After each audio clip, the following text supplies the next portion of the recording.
We begin in the NFL in the AFC East as we got a battle between the Buffalo Bills and the Miami Dolphins as the 10-6 Buffalo Bills are favored and traveling to Miami to take on the 11-5 Miami Dolphins. The Bills are favored by 2.5 points. It's an 8:20 p.m. kickoff on NBC. The over-under for this matchup is 48.5. Remember, these two teams faced off against each other in Week 4. The Buffalo Bills beat the Miami Dolphins 48-20 in Buffalo, but that game didn't have as much stakes as this game. It's so many different playoff scenarios for these two teams. Let's start off with the Buffalo Bills.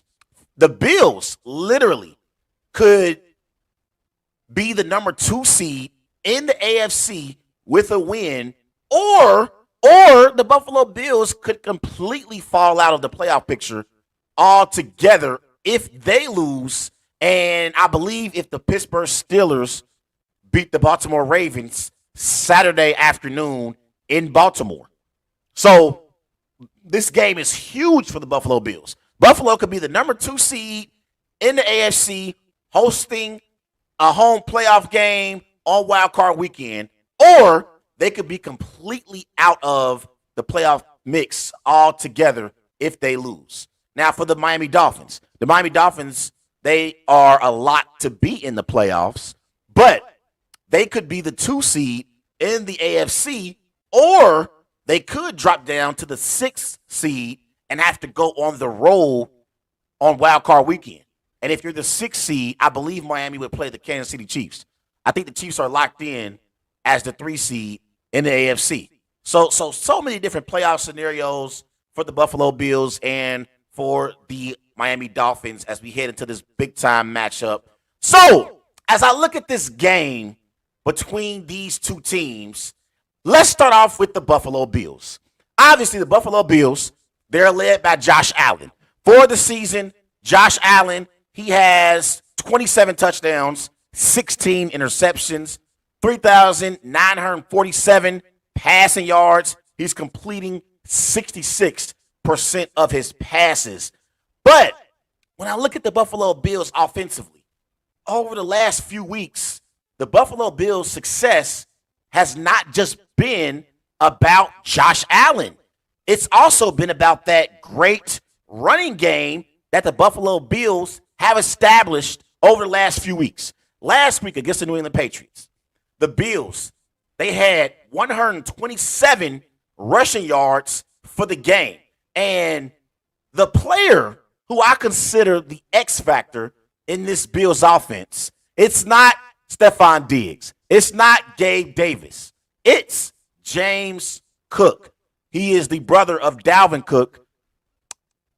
James Cook has been the X factor for the Buffalo Bills while they've went on this run in the second half of the season. And he's been the driving force for this Buffalo Bills offense. And I believe that's what makes the Buffalo Bills scary as we get into the playoffs. It makes them a dangerous football team. Because in years past, one of the issues that I had with the Buffalo Bills, it was always the fact that it was Josh Allen or bust. They never really had a reliable running game to depend on if Josh Allen had an off game. And that was my biggest issue with the Buffalo Bills. They didn't have a running game to speak of. And honestly, Josh Allen was their leader in rushing yards in previous years. There were games literally where Josh Allen led the Buffalo Bills in rushing yards. And so I thought they made a mistake at the trading deadline, not trading for an all-star running back like Derrick Henry. Could you imagine all-pro running back Derrick Henry in this Bills offense? I thought they made a mistake. But James Cook has emerged as a reliable option in this Bills offense, and they have ran the ball very, very effective over the last few weeks. Against the Patriots, they had 127 rushing yards. Against the Chargers, they had 105 rushing yards. Against the Dallas Cowboys in week 15, they had 266 rushing yards. Remember, against the Dallas Cowboys in that week 15 game, Josh Allen literally only had 94 passing yards. 94 passing yards. And the Bills blew out the Cowboys 31-10. There was never a time in the last 3 years when you watched a Buffalo Bills game and they blew out an opposing team and Josh Allen would ever have under 200 passing yards, let alone under 100 passing yards. Think about that for a second. And that week 15 game against the Dallas Cowboys, the Buffalo Bills rushed the football for 266 yards. And Josh Allen only had 94 passing yards. So it has been obvious and it's been by data and clear that the Buffalo Bills are a better football team when they run the football effectively. So that's something that you got to keep in mind. Now, let's look at Josh Allen versus Josh McDaniels, Miami Dolphins. This is including in the playoffs. This is since Mike McDaniel has taken over as the head coach in Miami. Josh Allen, he's 3-1 against the Dolphins since Mike McDaniel's been their head coach. He has 14 total touchdowns, only 2 interceptions. He has 384 yards per game, and his passer rating is 112.8. So Josh Allen has had a lot of success against these Mike McDaniel Miami Dolphins. He's had a lot of success. Now, last year in the playoff matchup against Skylar Thompson, the Buffalo Bills did struggle last year when they went up against the Miami Dolphins. They definitely struggled. But for the most part, Josh Allen has had success against Mike McDaniel. And he averages 384 total yards per game against Mike McDaniel. That's the second most by any quarterback versus single coach. Minimal 4 games played. So Josh Allen has success against that Miami Dolphins football team, and specifically Mike McDaniels, since he's been their head coach. Now, the best receiver for the Buffalo Bills is Stephon Diggs. But you look at Stephon Diggs and his receiving numbers this year, and over the last 4 weeks, they haven't really had Diggs involved in the offense. Yards per game. In the first 12 games, Stephon Diggs was averaging 81 yards per game. Last 4 games, he's only averaging 32 yards per game. In the first 12 games, Stephon Diggs' yards per target was 8.0. The last 4 games, yards per target is 4.1. His reception percentage in the first 12 games was 69%. In the last 4 games, it was 55%. And his yards per game, that 32, is the fewest in a 4-game span since 2015. So they got to get Stephon Diggs more involved in this offense. They got to get him more involved in the offense. Now, the thing is, again, they're running the football so effective.